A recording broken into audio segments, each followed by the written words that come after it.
প্রায় সুদীর্ঘ দিন, প্রায় 150 বছর পরে স্পেন পেতে চলেছে বা স্পেনের রাজসিংহাসনে বসতে চলেছে রানী।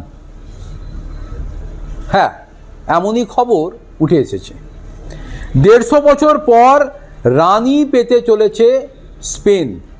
আর এই রানী পাওয়াকে কেন্দ্র করেই স্প্যানিশ মানুষজনের মধ্যে বা স্পেনের মানুষজনের মধ্যে একটা বিরাট উৎসাহ উদ্দীপনা ছড়িয়ে পড়েছে। রাজকন্যা লিওনর সব দিক ঠিকঠাক থাকলে রাজকন্যা হিসাবে আর কিছুদিনের মধ্যেই লিওনর হতে চলেছেন স্পেনের সম্রাজ্ঞী। রাজা ষষ্ঠ ফিলিপ এবং রানী লেতিজিয়ার জ্যেষ্ঠ কন্যা 20 বছর বয়সী লিওনর শীঘ্রই তিনি অভিষিক্ত হতে চলেছেন এই রাজকন্যার পদে। প্রায় 170 বছর আগে স্পেনের সিংহাসনে শেষবার এককভাবে উত্তরাধিকারীভাবে যিনি বসেছিলেন বা রাজত্ব করে গিয়েছেন তিনি ছিলেন রানী দ্বিতীয় ইসাবেলা। আমরা ইতিহাসে তার উল্লেখ পাই, ইতিহাসে তার সম্পর্কে বা তার পরিবার বুর্ব রাজ পরিবার সম্পর্কেও আমরা আগে পড়েছি। রানী ঘোষিত হলে লিওনরই হবেন স্পেনের সিংহাসনে বসা দ্বিতীয় মহিলা শাসক। 2005 সালের 31শে অক্টোবর মাদ্রিদে জন্ম নেন এই লিওনর। স্পেনের ঐতিহ্যবাহী বুর্ব রাজপরিবারের সদস্য তিনি। ইউরোপের অন্যতম প্রভাবশালী শাসক গোষ্ঠী হলো এই পরিবার, এই বুর্ব রাজ পরিবার। ইংল্যান্ডের খ্যাতনামা ইউডব্লিউসি আটলান্টিক থেকে স্নাতক লিওনর। দেশি বিদেশি বেশ কয়েকটি ভাষায় তিনি ননস্টপ কথা বলতে পারেন বা সাবলীল কথা বলতে তিনি। এই তালিকায় রয়েছে স্প্যানিশ, ইংলিশ, চাইনিজ এবং আরবি ভাষা। তবে তাৎপর্যপূর্ণভাবে মানে এখানেই কিন্তু লিওনরের অ্যাক্টিভিটি বা তার যোগ্যতার মাপকাঠি এখানেই শেষ হয়ে যাচ্ছে না, আরও আছে। মূলত স্পেনের নিয়ম অনুযায়ী বা আইন অনুযায়ী যিনি উত্তরাধিকার সূত্রে সিংহাসনে বসবেন তাকে বাধ্যতামূলকভাবে সামরিক প্রস্তুতি নিতে হবে।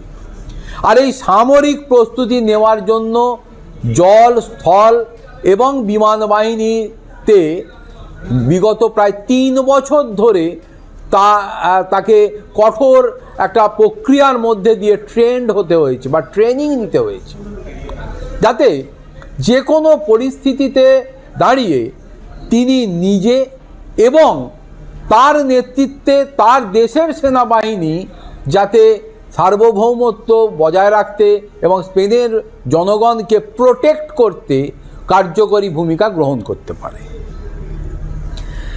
রাজকুমারীর এই 3 বছরের কঠোর সামরিক প্রশিক্ষণ কর্মসূচিতে যোগদান করেছেন এবং এছাড়াও তাকে স্থল, জল, বিমান 3 ধরনের সেনা প্রশিক্ষণ নিতে হয়েছে আলাদা আলাদাভাবে। বায়ুসেনার প্রশিক্ষণের ধাপটি তার সামরিক প্রশিক্ষণের অন্তিম ধাপ ছিল বা শেষ ধাপ বলা যায়, এবং তারপরেই তিনি এক্সপার্ট হিসাবে বিবেচিত হয়েছেন ওই সামরিক বাহিনীর যারা ট্রেনার বা যারা পদাধিকারী তাদের মাধ্যমে। 2025 সালের ডিসেম্বর মাসে লিওনর সফলভাবে সম্পন্ন করেন ওই স্পেনের পিলেটাস PC-21 এয়ারক্রাফট তিনি এককভাবে চালিয়েছিলেন এবং স্পেনীয় রাজপরিবারের তিনি প্রথম কোনো মহিলা যিনি এই কৃতিত্বের অধিকারী হলেন। অতএব 20 বছর বয়সে পড়াশোনার পাঠ থেকে শুরু করে স্পেনের আইন বা নিয়ম অনুসারে তিনি সামরিক প্রশিক্ষণ নিয়েও যে তার একটা বড় সাফল্য তার ঝুলিতে রয়েছে, সাফল্যের ঝুলিতে, এবং যেটা তাকে এককভাবে বৈচিত্র্যতা এনে দিয়েছে, বা তিনি যে অন্য বিগত দিনের রাজ কন্যা বা যে রানী ছিলেন তাদের থেকে তাকে ভিন্নতার একটা জায়গা করে দিয়েছে, এটা কিন্তু হলফ করে বলা যায়। হ্যাঁ, স্পেনের সশস্ত্র বাহিনীর ভবিষ্যৎ হিসাবে কমান্ডার ইন চিফ হিসাবে লিওনর ভূমিকা ঠিক কী হয় তা দেখতে উন্মুখ স্পেনের মানুষজন। একে তো লিওনর যথেষ্ট 20 বছর বয়সী এবং তিনি অত্যন্ত একজন সুন্দরী মহিলা বলেও স্পেনের মানুষের কাছে অত্যন্ত আকর্ষণীয় এবং গ্রহণযোগ্য। তার পাশাপাশি তার শিক্ষাগত যোগ্যতা, অনর্গল 4টি থেকে 5টি ভাষায় কথা বলতে পারার তার এক্সপার্টাইজেশন, এবং এই স্থল, জল এবং এয়ারফোর্সের এই ট্রেনিং নেওয়ার পর তার যে মানে সেখানেও যে তার যথেষ্ট দক্ষতা রয়েছে, আগামী দিনে কিভাবে এই দক্ষতাকে তিনি চরম শিখরে নিয়ে যেতে পারেন এবং তার দেশকে নেতৃত্ব দিতে পারেন, সেই জন্য এখন সেটা দেখার জন্য বলা যেতে পারে উন্মুখ হয়ে বসে রয়েছে ওই স্পেনের মানুষজন। তবে লিওনরের ফুটবল প্রীতিও কিন্তু যথেষ্ট আকর্ষণের কেন্দ্রবিন্দু হয়ে উঠেছে, কারণ তিনি অত্যন্ত ভালোবাসেন ফুটবল খেলা, এবং এই ফুটবল খেলার ভালোবাসার ক্রমে স্পেনের ফুটবলার হিসাবে গাভি প্রতি তার মনে ভালো লাগা বা প্রেমের, 20 বছর বয়স, সুন্দরী তিনি, অতএব তিনি যে কারুর প্রেমে পড়বেন এটা নতুন কিছু নয়। তবে যেহেতু তিনি ফুটবল খেলা ভালোবাসেন, তাই ফুটবলার হিসাবে ওই স্পেনের বিখ্যাত গাভি, যিনি স্পেনের অত্যন্ত দক্ষ একজন ফুটবলার, তার প্রেমে তিনি পড়েছিলেন।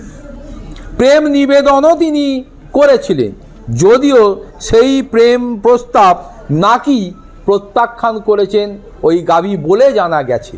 ফলে সব মিলিয়ে দিনক্ষণ এবং সব কিছু ঠিকঠাক থাকলে স্পেনের সিংহাসন যে আবার আলোকিত করে ওই সুন্দরী এবং সুযোগ্য হিসাবে, রানী হিসাবে এই মানে অভিষেক হওয়ার সময়টা যে মানে শুধু সময়ের অপেক্ষা, এটা কিন্তু মনে করছে বিশ্বের তাবড় তাবড় দেশের রাষ্ট্রনেতারা।